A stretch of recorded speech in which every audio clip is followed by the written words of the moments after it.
Hello, crafty friends. Welcome back to my channel.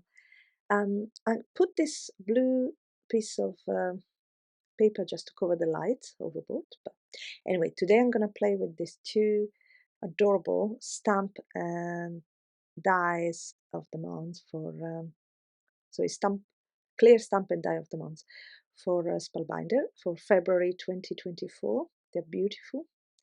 And today I'm sporting some red nail wraps. That is my new addiction. They're from Lily and the Fox. Look at the cute origami that comes with the nails every time I order them.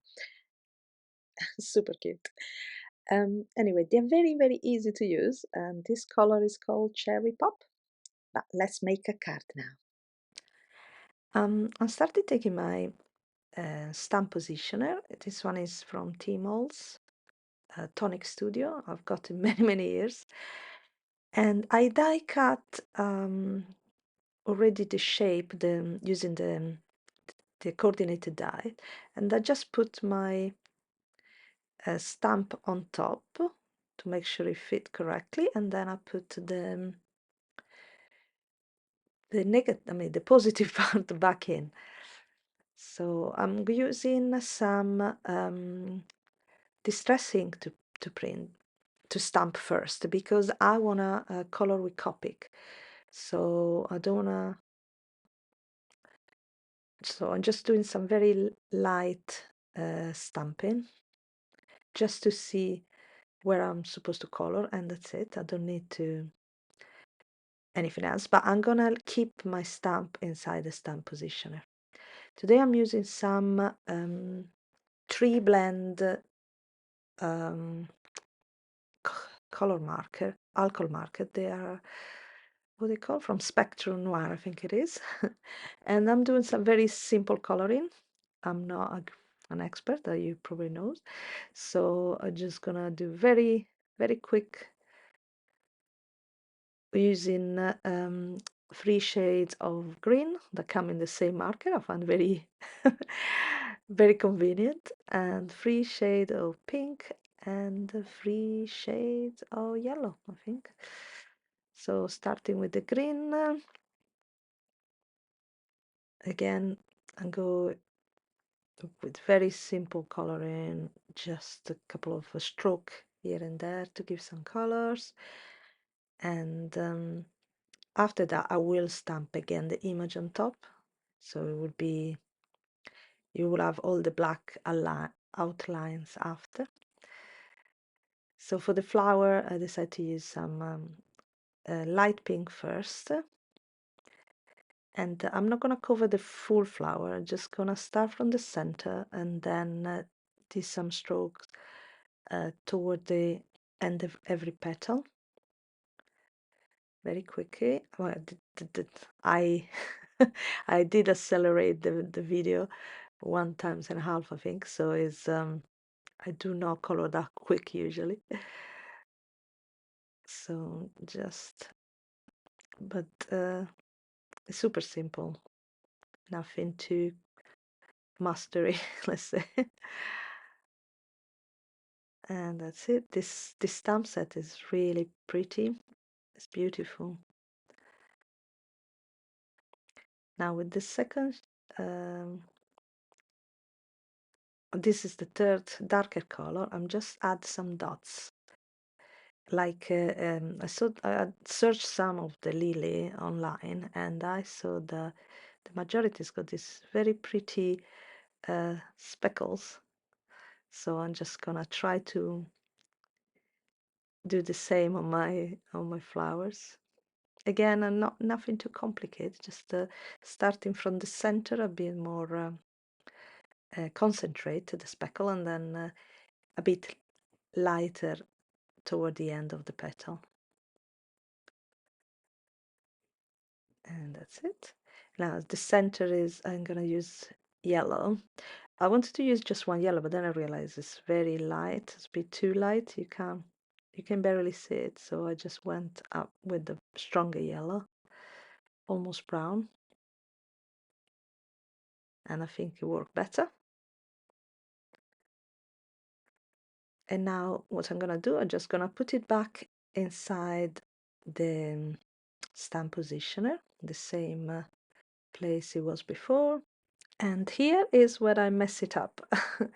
I put my Versamark black ink, Versafine black ink, and I went too heavily with it, and when I stamp it, I ruin it. So you're not gonna see it because I cut it off at this point and then I redo it all again, and this time I've been more careful. So what I suggest is just stamp light. So I'm just gonna position my die cut on my card, and just to see where I want to put some color as a background. So using my brush with not adding any extra color, whatever I had already on my brush, I'm just gonna add a bit of color um, on the back of my die cut, and I think it is blue mermaid lagoon. Sorry, mermaid lagoon. Now I die cut a second one, and I layer to my first die cut just to give a bit more dimension, and I'm simply gonna glue it on top on my panel. I don't know if actually my panel or directly my card base. I don't remember anymore. It could be the card base, this one actually. I think I did the color directly on the card base, and then just leave my my die to dry. I put some glue and then I let the glue dry. Now I start a couple of sentiments. I just want to try which one look better. I think the dark one, I mean the black one with the white emboss on top, it looks better. So I'm just gonna glue directly on top of my flowers, try to find the right position, and that's it. A very simple card once you color it. And again my block just to make it dry nicely. And now as a last touch I'm just gonna add a bit of sparkle with some gems. Those ones are from Spellbinders Essential Gems. And they come in opal and really sparkly one. So for this card I'm using the sparkly one. And I forgot to mention that this is a free technique, a free technique card. So this is the first technique that is just coloring with copy, basically stamping and coloring with copy. Common technique, but I think to give at the end, I think it's my favorite. And just another couple of the gems around my sentiment, and that's it, and the card is done. I hope you can see the texture of this card, so pretty. That's it, done.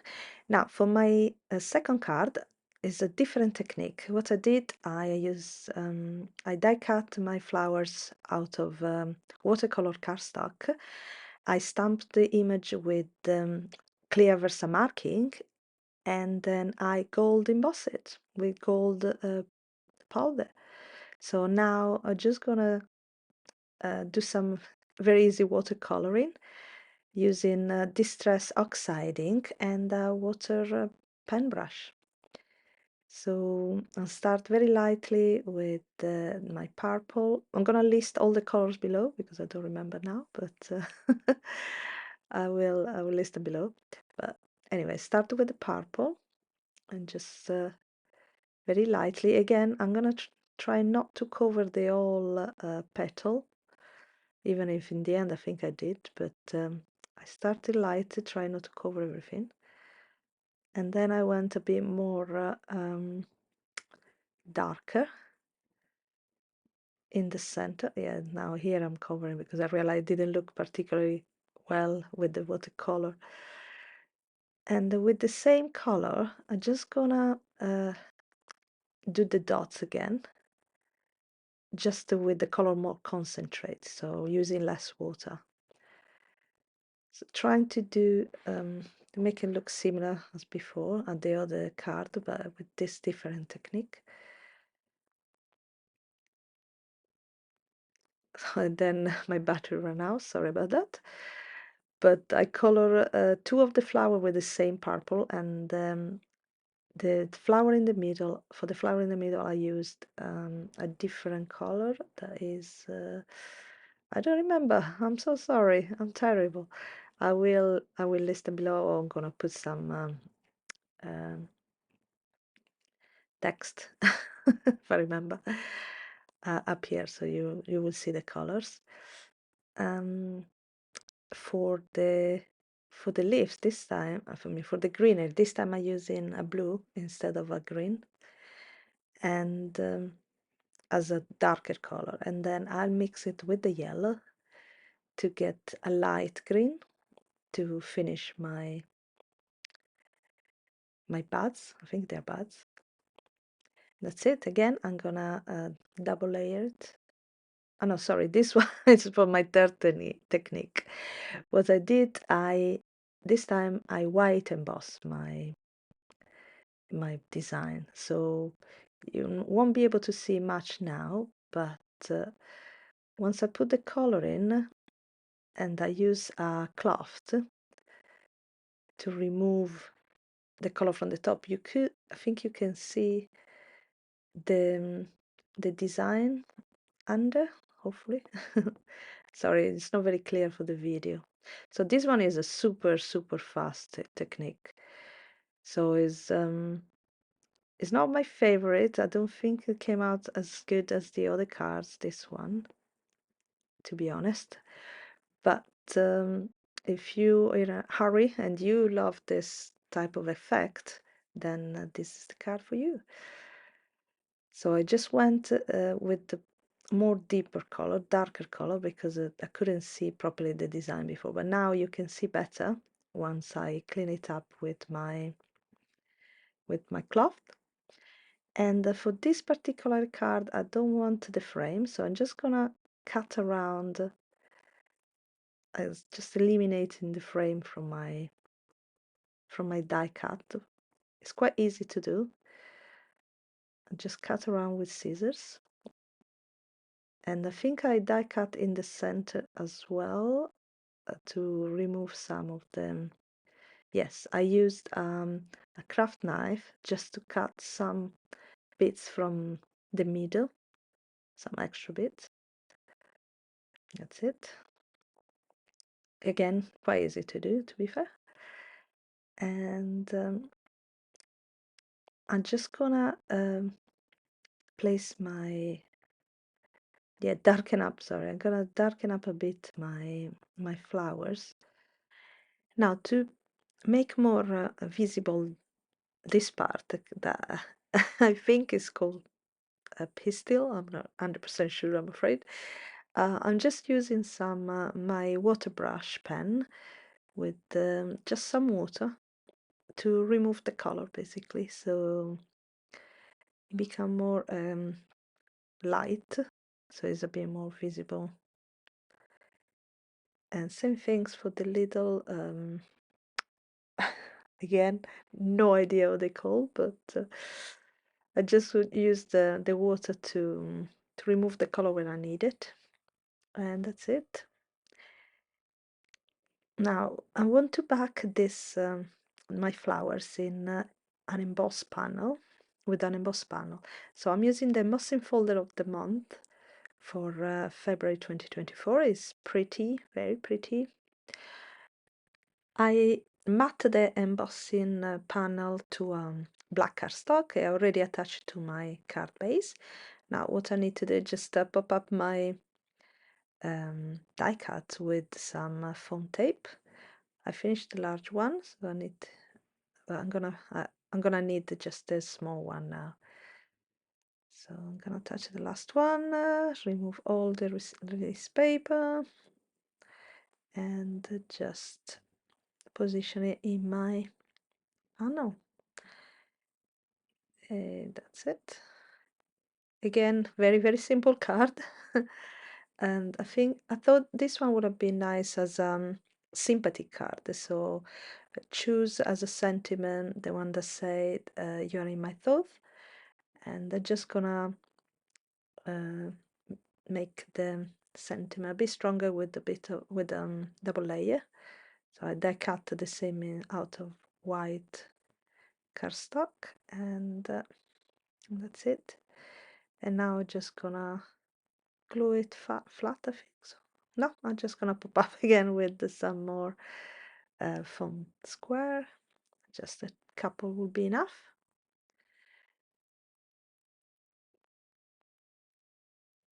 And with the help of my tweezer, I'm just gonna choose the right position, and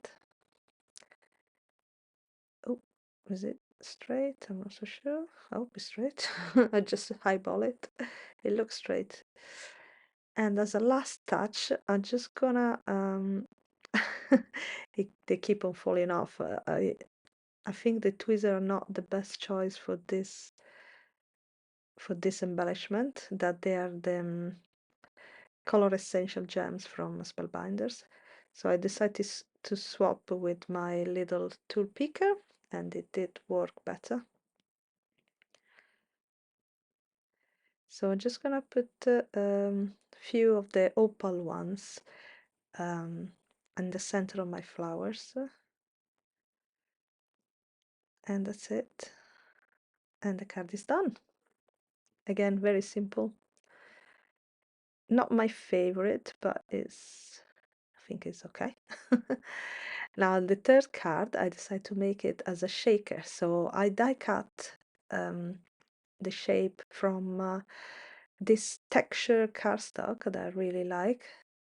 I've got many years, I never use it, so I've been using it for this set of cards. And on the back, I'm just gonna go around the edges with my tape runner to make it nice and sticky. And then I'm just gonna attach a piece of the packaging from the dies, one of the dies from Spellbinders. I start to save them now for my shakers. So it's nice and flexible, and it's more sturdy than the vellum, but it's got the same type of opacity, so it's not see-through as the it's not transparent as the acetate, but it's more strong than the vellum, so I like it. Now for this shaker, I'm gonna use this. I've got this little gems, little diamonds things, and they are like a bit too thick for sometime for what I want to use them, and they stay in my drawer for a long time, but they're very cute. So I decided to use them in a shaker, and so next passage is gonna be to remove the thickness from the size of my shaker. By the way, I double up the foam because those diamonds were a bit too thick for one layer, so I just double it up. Now make sure it fit because you never know. And just gonna start to remove the release paper from the last bits, and I'm gonna take my time to center it, because once it's done, if it's done wrong, that's it. And I think I nail it. And now it's time to test my shaker, and it works fine. It's nice, lovely sound.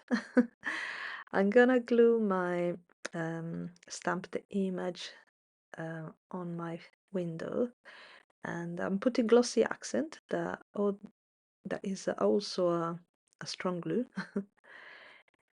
I try as much as I can to keep the glue away from the edges because I don't want any blob of glue in my window. And I think it worked because I didn't have any.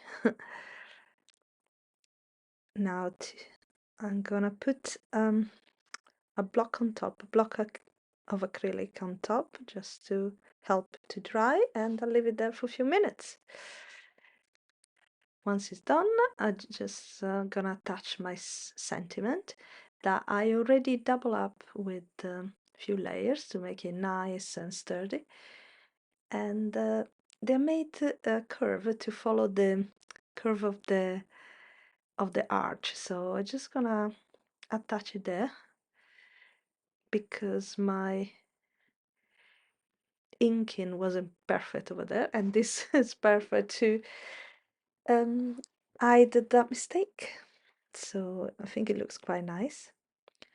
And as a final touch, I'm gonna put some more of the opal gems, that they are very, very pretty. And I'm just gonna scatter it around in the window. I think I put 5, I'm not sure. Could be 7, don't remember. And the card is done.